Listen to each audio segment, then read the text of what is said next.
Support comes from Troy University's Trojan Cafe, offering handcrafted Starbucks beverages and a wide assortment of meal and snack options.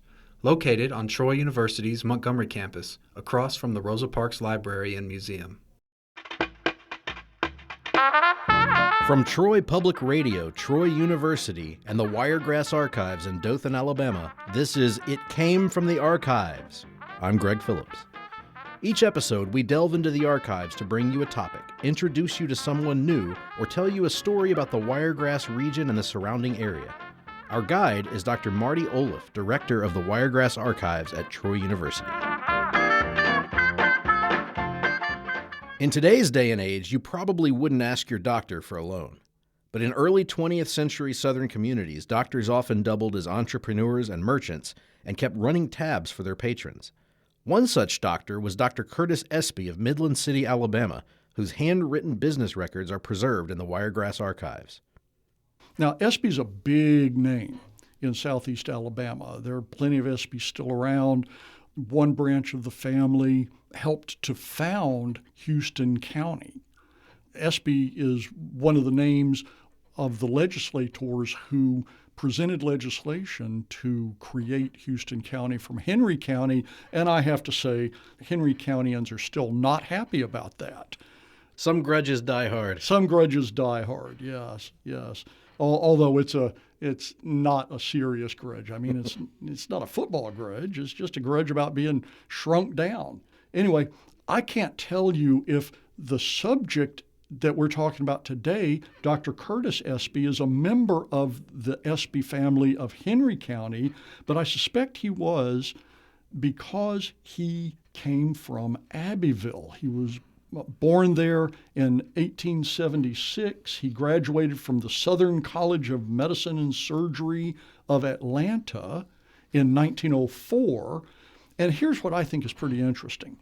He received his license to practice medicine from the Henry County Medical Association in 1904. He took a test in Abbeville. Now there's a state board of medical examiners. Then the licensing was not a state function. It was delegated to county medical associations. And so Henry County gave him a test.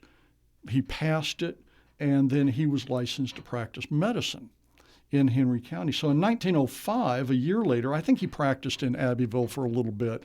Then a year later, he moved to Midland City in Dale County, where he practiced medicine along with 4 other licensed doctors and 2 unlicensed doctors who continued to practice medicine.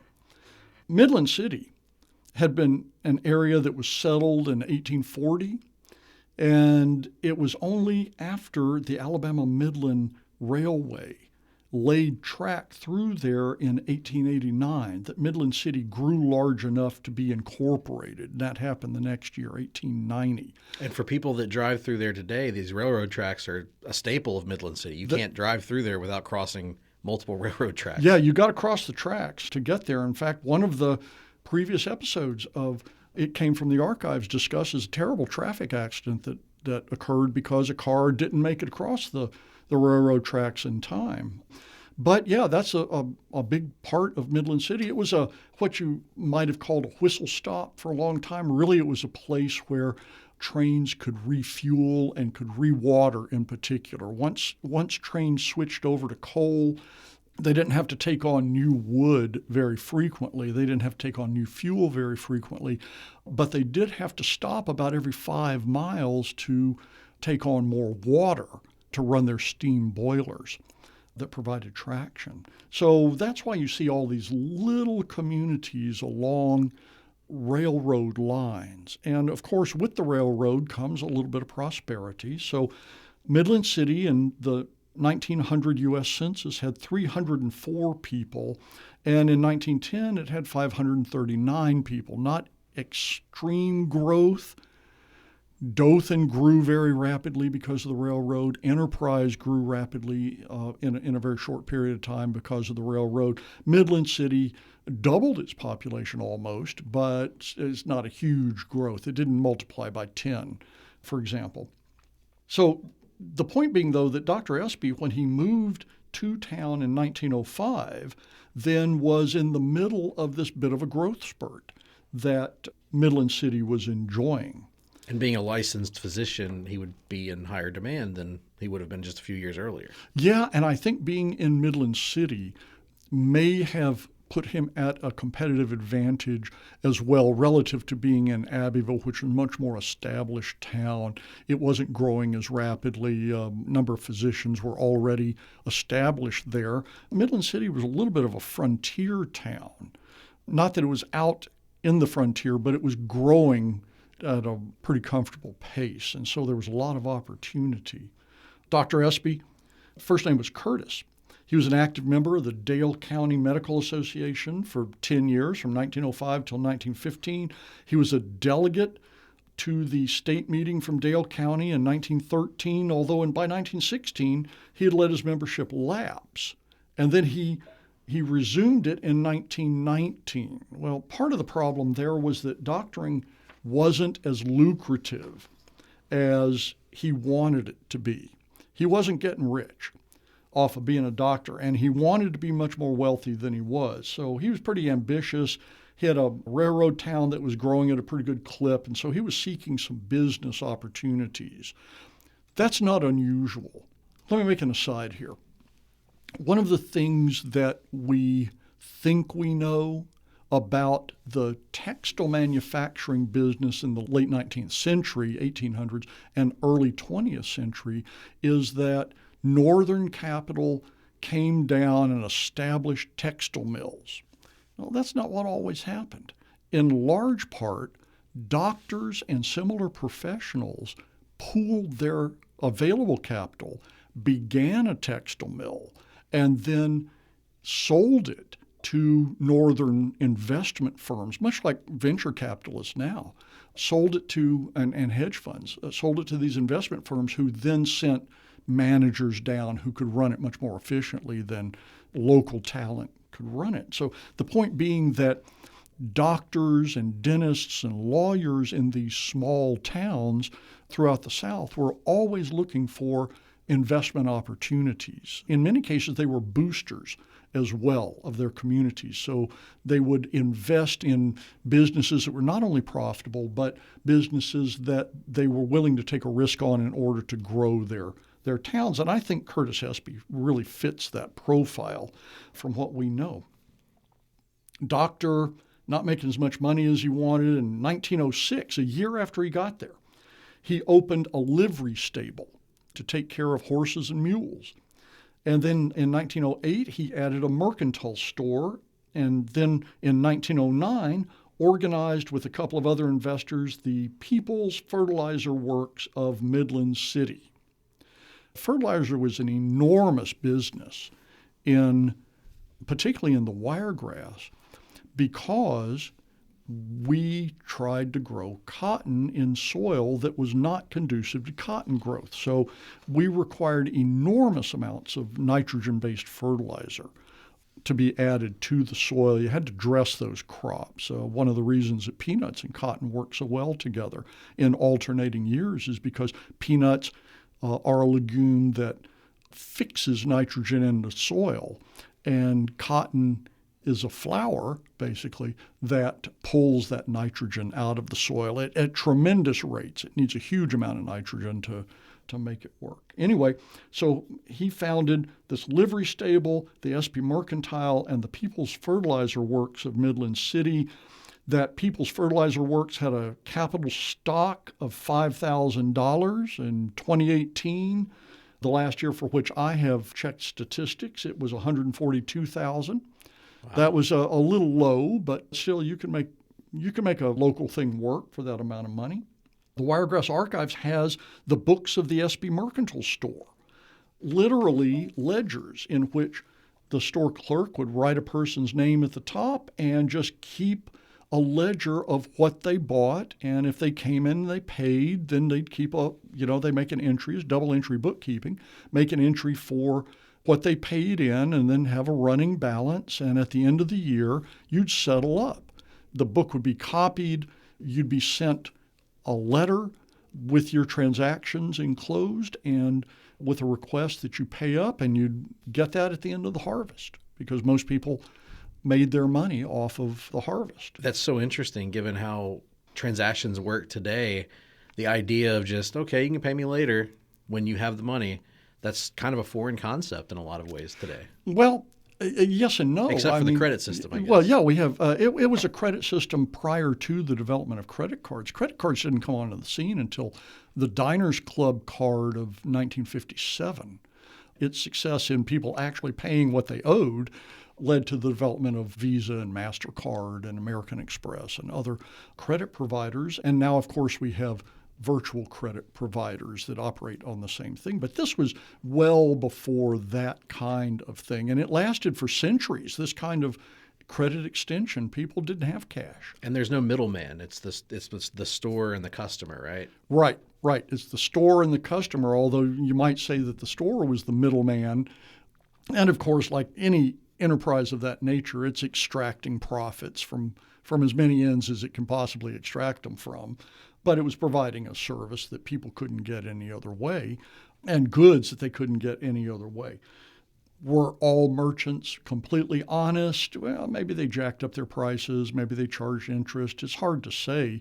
You know, Espy not only furnished personal goods and food to people, but he also furnished farm necessities like seed and, again, fertilizer. He's selling his own People's Fertilizer Works fertilizer through his store. But because merchants like Espy had ready cash, they had to operate in a cash environment. Sometimes they're getting cash, and sometimes they just have a little stash of cash. They operated as bill payers, and they made small loans. And we see this throughout the Wiregrass, that these store owners were making loans. Again, another aside, another collection that we in the Wiregrass Archives received at least part of from Landmark Park was the Martin Drugstore of Enterprise records. The goods that were left in the Martin Drugstore are out at Landmark Park in their replica Martin Drugstore. It's an exact replica by size of the Martin Drugstore in downtown Enterprise. And we in the Wiregrass Archives received all of the flat things, the records, books, and among these things were little pieces of paper that were torn mostly from cigarette cartons and were filled in pencil. And it became obvious to us that what Mr. Martin was doing was keeping track of the loans he was making with these things. Well, Dr. Espy was doing exactly the same thing on little pieces of paper.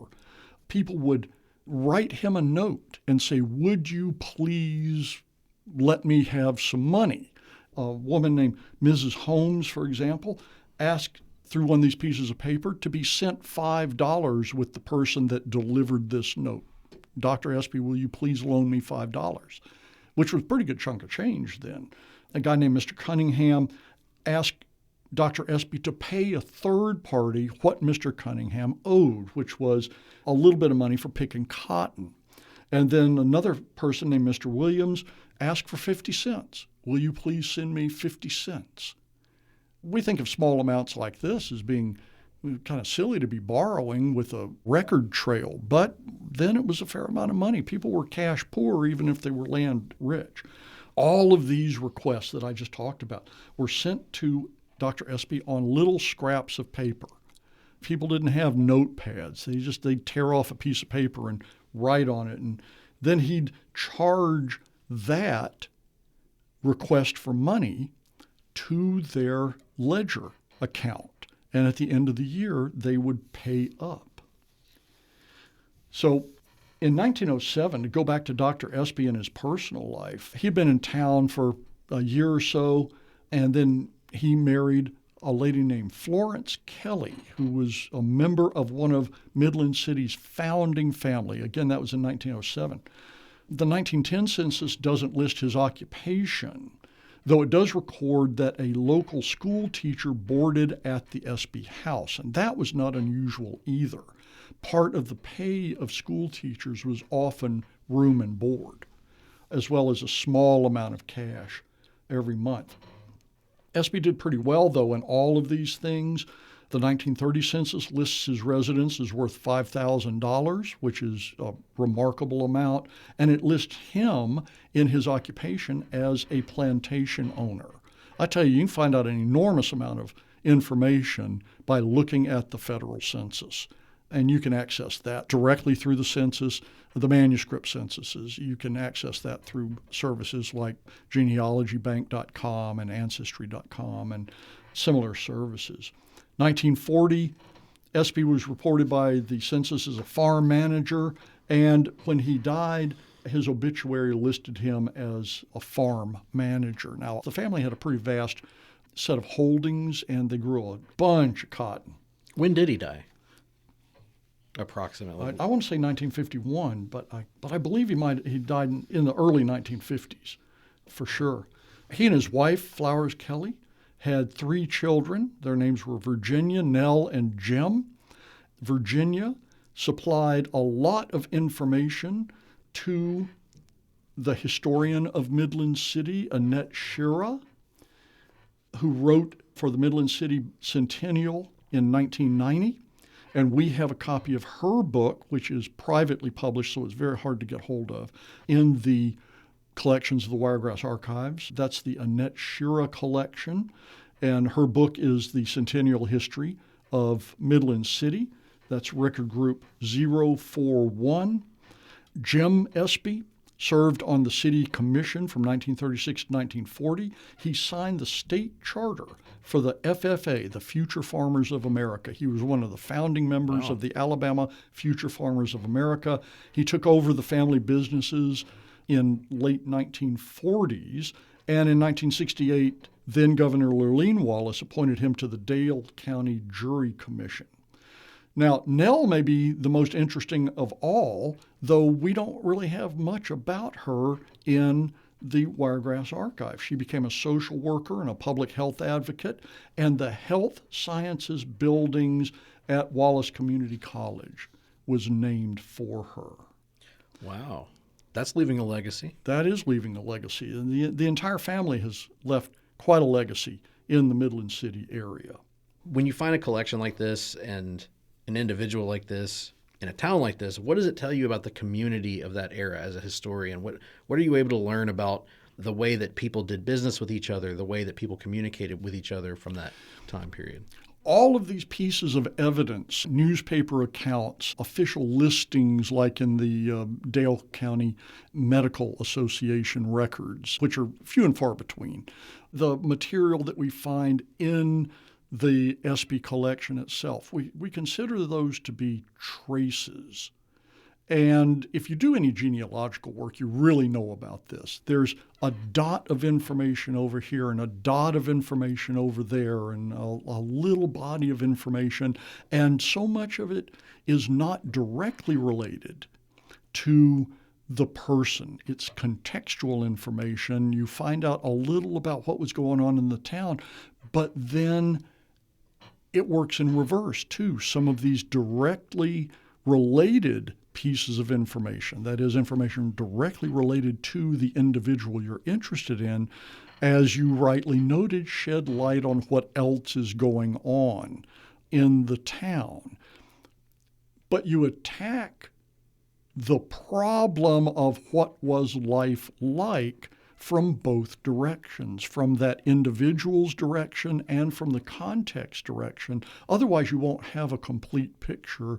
Otherwise, you won't even have 2 partial pictures, because these traces all blend together to create a bigger story. Now, this is not to argue that the story of a community is limited to the stories of the individuals in that community, but they illuminate each other. And so that's why I'm so happy that the Espy collection is actually fairly vast. It's so large and it's complicated enough that we have to actually apply some archival principles of arrangement to it in order to help it make sense for researchers. It's not just a small box of a few shards of material. It's relatively vast. So we've created the collection, the Espy family papers. So we've divided the Espy collection, the Espy record group, which, by the way, is numbered 051, into 3 subgroups. The first subgroup are the records of the Espy Mercantile Store.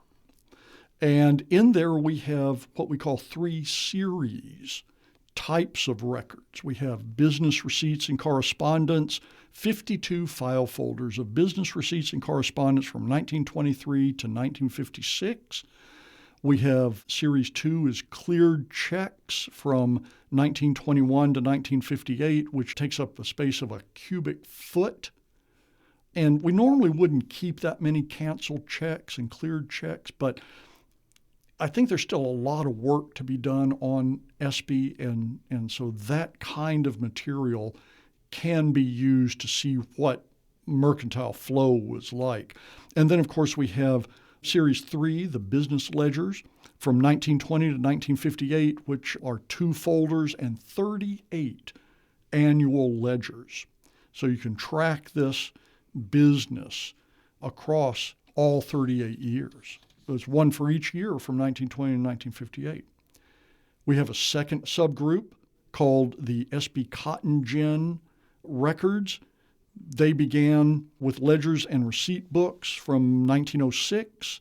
We have loose receipts that were receipts for cotton brought into the gin by local people from 1924 to 1936. And then we have a number of artifacts from the cotton gin business, weights and tags of various kinds and small items like that were used in transacting cotton purchase and in hauling cotton purchase. And finally, we have the personal papers of the Espy family, 1904 to 1959, 14 file folders, documents other business ventures like peanut farming, cow breeding, things like that. It also contains Dr. Espy's medical certificate.